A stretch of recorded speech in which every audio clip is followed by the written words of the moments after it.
Belt drive ಚೆನ್ನಾಗಿದೆ, but ಏನಂದ್ರೆ ಒಂದೆರಡು ಮಳೆ ಬಂದ್ರೆ ಅಲ್ಲ ತುಂಬಾ ಸೌಂಡ್ ಬಂದ್ಬಿಡುತ್ತೆ. ಬೆಲ್ಟಲ್ಲಿ ಕೀ ಕೀ ಕೀ ಕೀ ಅಂತ ಕ್ರೀಕಿ ನಾಯ್ಸ್ಗಳು ಮತ್ತೆ ಇಂಥದ್ದೆಲ್ಲ ಚಿಕ್ಕ ಪುಟ್ಟ ನಾಯ್ಸ್ಗಳು. Belt is the main moving part ಅಲ್ವಾ ಇದರಲ್ಲಿ.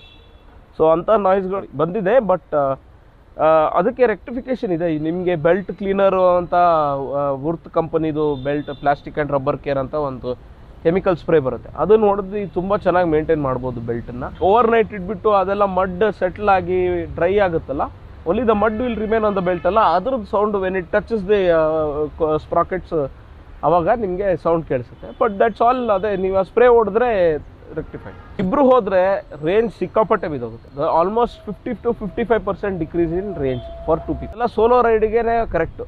ಒಬ್ಬರೇ ಓಡಿಸ್ತೀರಾ, this bike is really worth buying. ಇಬ್ಬರು ಓಡಾಡಿಸ್ತೀರಾ ಅಂದರೆ ಸುಮ್ಮನೆ ಇರೋ ಬರೋ ಕಡೆ ಎಲ್ಲ ಚಾರ್ಜ್ ಮಾಡಬೇಕಾಗುತ್ತೆ, ಯಾಕಂದರೆ ತುಂಬಾ ಎಳೆಯುತ್ತೆ. It's not a very efficient motor for loads. 70 kg weighing ಪರ್ಸನ್ಗೆ ಇಬ್ಬರು ಕೂತ್ಕೊಂಡ್ರೆ the range is gone completely.